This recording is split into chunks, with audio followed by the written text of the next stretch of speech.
Hi, I'm Dennis Howard of the Movement for a Better America. We're a fellowship of men, women, and families dedicated to restoring a culture of life in America. The question we're asking today is, can America survive the abortion boom? That's a tough question. In fact, it's so tough that most politicians and economists are not even asking it. However, I've been asking it for over 15 years. In 1998, I wrote in Barron's magazine that if anything can bring the long secular bull cycle on Wall Street to an end, it is the huge hole abortion has created in our younger generation. I added that I see little hope that we can avoid an eventual crash on Wall Street that will make the 1930s look like cashing in your cards after a bad game of Monopoly. I grew up during the 1930s, so I knew how drastic a forecast that was. I even gave it dates. I'd give it a 50% chance of happening by the year 2000, an 80% chance by the year 2010, and a 100% chance by 2020. That forecast was right on target, but most pundits still won't make the connection. Hopefully, we can convince them with a few hard facts. First, they don't seem to realize that abortion has already taken the lives of over 53.3 million unborn Americans since 1970. That kind of a toll has to have an enormous economic impact. Let's face it, that's equal to the population of our 66 largest cities, from New York all the way down to St. Paul, Minnesota. It's the kind of human loss we might have seen in an all-out nuclear war, and the toll keeps mounting every year. It is also more than all the casualties from all major powers in World War II: Russia, Germany, the US, Britain, China, Japan, and all the rest. Yet if we had been practicing abortion for 40 years before World War II, there is no way we could have won that war. In that case, the great arsenal of democracy would have had 30% fewer people and a 30% smaller industrial base at the start of World War II. Today, half of us would be speaking German and the rest Japanese. There is also no way we could have recovered from the Great Depression without the baby boom that followed World War II. True, the war put 16 million men and women under arms and the rest of the country back to work, but that ended abruptly in 1945 when the GIs came home. With jobs in short supply, many experts predicted another downturn, but the baby boom and the GI Bill changed all that and drove the economy to new highs for another 50 years. Then along came the baby bust and put the brakes on America's long-term prosperity. We've had a declining rate of growth in personal income since the 1970s for men, and more recently for women.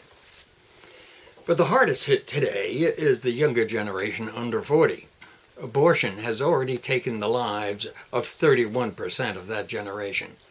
As a result, there will be 80 million fewer younger people around when the last of the baby boomers retires in 2030.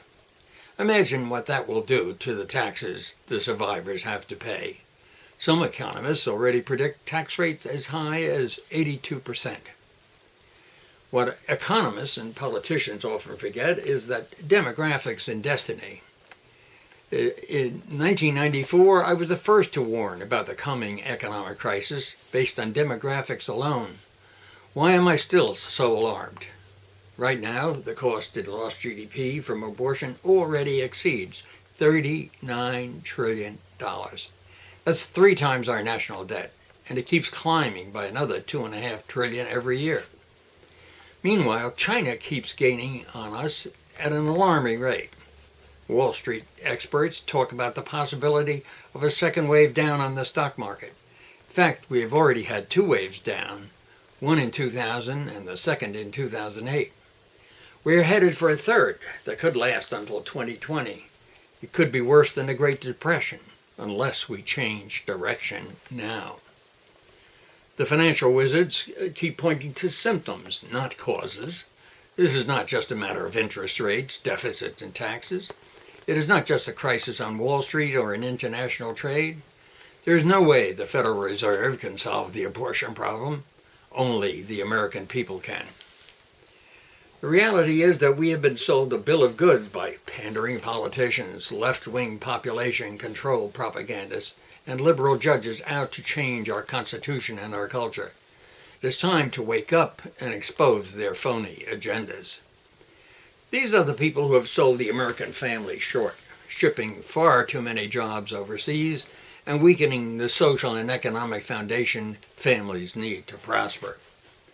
They have forgotten the most important economic lesson of all: no kids, no future.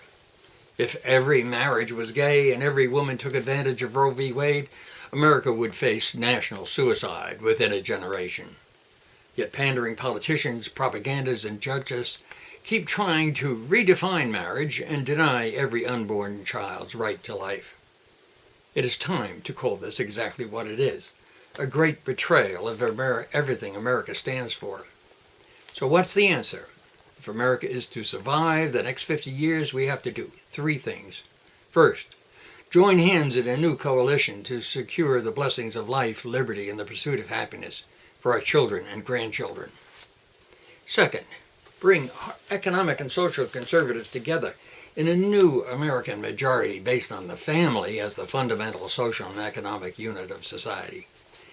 Not only do we need such a majority to win, but it is absolutely urgent that we face the economic costs of failed social policies like abortion, because they are exactly what is killing us. Third, we need to use education and persuasion to bring the scourge of abortion to an end. This is not something that can be done by magic, but research proves that we can reduce abortion by 10% a year through education and persuasion. A large-scale education program could reduce the number of abortions by 2/3 within a decade without passing a single law, and soon end it altogether as part of a new American future.